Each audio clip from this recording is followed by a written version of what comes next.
Hey everybody, and welcome back to another Wi-Fi battle. Today we have a battle against JoeyFontaine. He is a fellow PokeTuber, so I'm going to leave a link to his channel in the video description so you guys can check that out afterwards if you want. And this is actually our 6th one-on-one match. He has also appeared in several multi-battles, so he's no stranger to the channel. And looking at his team, he brought another very strong and well-balanced team to battle as usual, so it should definitely be another good match. And we're going to get into it.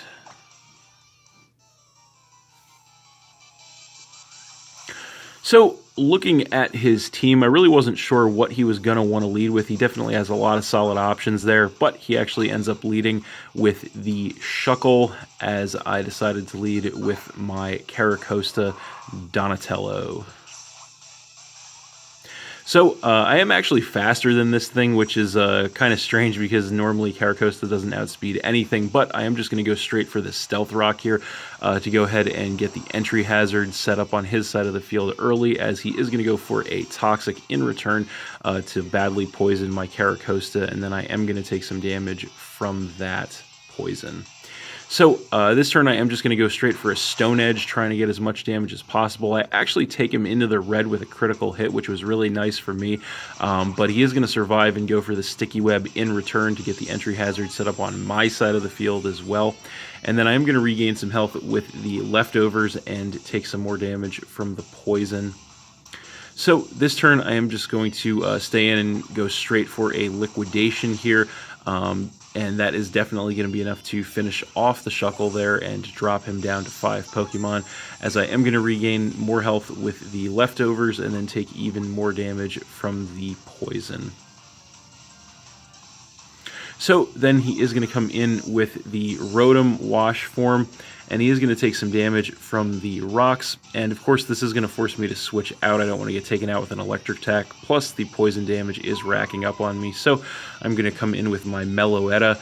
I am going to get the speed reduction off the Sticky Web, as he is just going to go for a Volt Switch here. Not going to do much of anything to me since I am max special defense with an Assault Vest, but he is going to get the mandatory switch, and off of that he is going to come in with the B-Drill, and then he does take some damage from the rocks as well.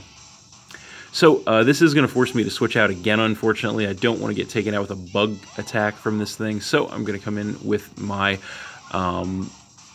Escavalier, good old Lancelot, as I am going to get the speed reduction off the Sticky Web. Not really going to matter since I am very slow, as he actually is going to go for the Mega Evolution into Mega Beedrill, and he is going to hit me with the U-turn as predicted to go ahead and get chip damage, and of course the mandatory switch. It does take me down by about a quarter, and off of the switch he is going to come back in with the Rotom and take more damage from the rocks, but then he is going to regain some health with the Leftovers, as I am also going to regain some health with my Leftovers.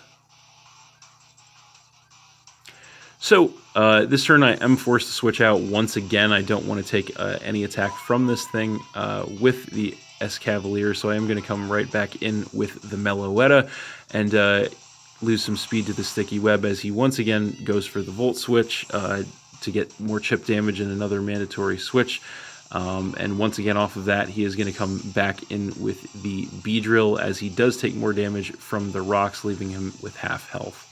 So once again I do have to switch out here. Again, I don't want to take a bug attack from this thing, so this time around I am going to come in with my Moltres, and my pressure is going to come back into play, as he is going to go for the Toxic Spikes there, just to go ahead and get that additional hazard set up on me.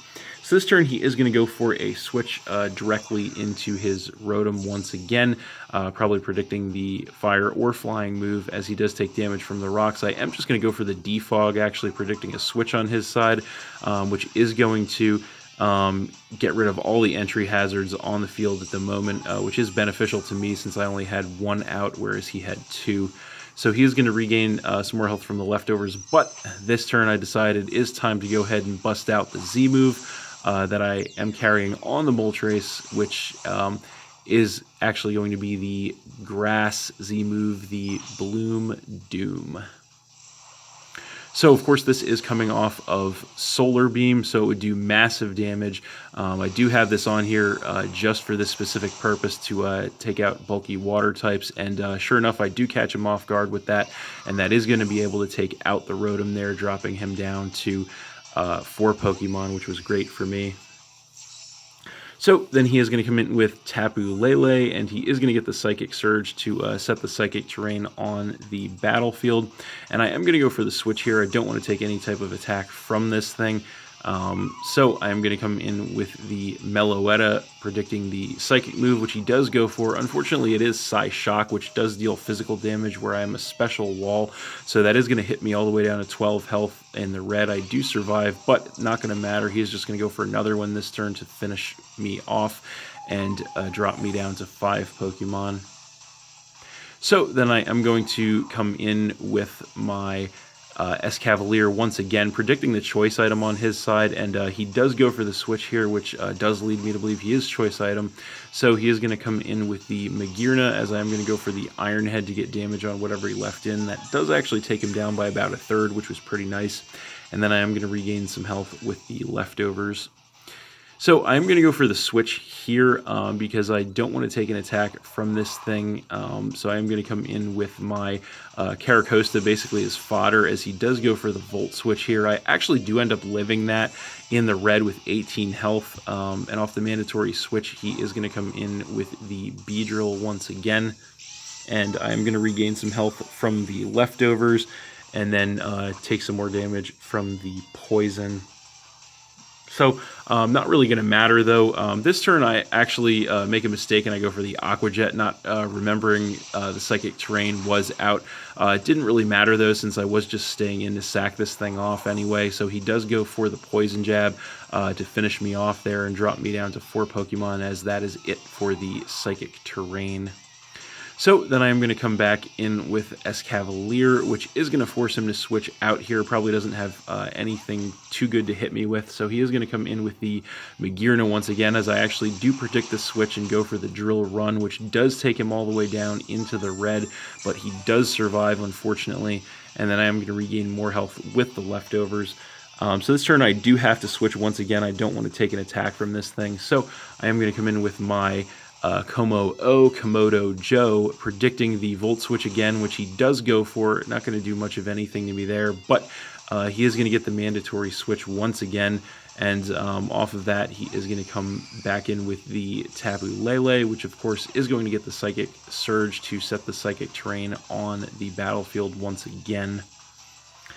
So here I decided to just stay in and sack my Como-O off, not really wanting to risk any other type of switch. He does just go straight for the Psy Shock, which is going to one-shot kill me, of course, thanks to the Psychic Terrain boost, dropping me down to 3 Pokemon. So then I am going to come back in with the Escavalier, predicting the choice item on him, and that is going to force him to switch out once again back into the Magearna, basically as fodder, as I am just going to go for an Iron Head to finish that thing off and drop him down to 3 Pokemon as well, and then regain more health with the leftovers. So then he is going to come in with Hawlucha, and of course he does have the Psychic Seed, so that is going to increase his special defense there, and of course trip his Unburden ability to double his speed, so a pretty typical combo. He is going to hit me up with an Acrobatics this turn, which doesn't leave me at about half health, as I do hit him with an Iron Head in return, dropping him down to about 1/4 and regain some health from the leftovers once again. So this turn he is going to go for another Acrobatics, hoping to take me out. Luckily, I do just barely survive that in the red with 9 health, which does let me go for another Iron Head in return to finish off the Hawlucha and drop him down to 2 Pokemon, as I am going to regain some more health with the leftovers, and that is going to be it for the Psychic Terrain. So then he is going to come back in with Beedrill, and he is definitely going to outspeed me here. He is just going to go for a U-turn, which will be more than enough to finish off my Escavalier finally and drop me down to 2 Pokemon, as he is going to get the mandatory switch once again. Just keeps on pivoting. So is annoying, but what are you going to do? But off of that, he is going to come in with the Tapu Lele once again and get the Psychic Surge to set the Psychic Terrain on the battlefield. Only good thing about it this time is that he has to show first, so I do get the switch advantage here. So I am going to switch in with my Ninetales and get the Snow Warning to make it hail on the battlefield. And here I am going to outspeed him. I am going to hit him up with a Blizzard, which is going to take him down to about a third health. He is going to hit me up with the Psy Shock in return, which is going to knock me all the way to my Focus Sash, but I do survive because of it. He is going to take some damage from the hail. And then this turn, I am just going to go for one more Blizzard. It is guaranteed to hit thanks to the hail, of course, and that is going to finish off the Tapu Lele, dropping him down to just one Pokemon. So finally, he is going to come back in with the Beedrill, and he is going to outspeed me here. He is just going to go for a Poison Jab, and that will definitely be enough to finish off my Ninetales, dropping me down to just one Pokemon as well. And then he is going to take some more damage from the hail. So finally, I am going to come back in with the Moltres. My pressure is going to come back into play. And pretty much all comes down to this. He is going to hit me up with a Poison Jab. And that is going to knock me down to about a third health, but I do survive, go for the Fire Blast in return. Luckily, I don't miss, and that is going to be more than enough to finish off the Beedrill, and that is game. So, I won that one 1-0 against JoeyFontaine, but that was a great game, very close, very competitive. Thanks for watching again, everybody. Hope you all enjoyed. Please hit that like button, leave a comment, and or subscribe if you did enjoy, and stay tuned for more new battles in the future. So that's it, and we'll see you next time.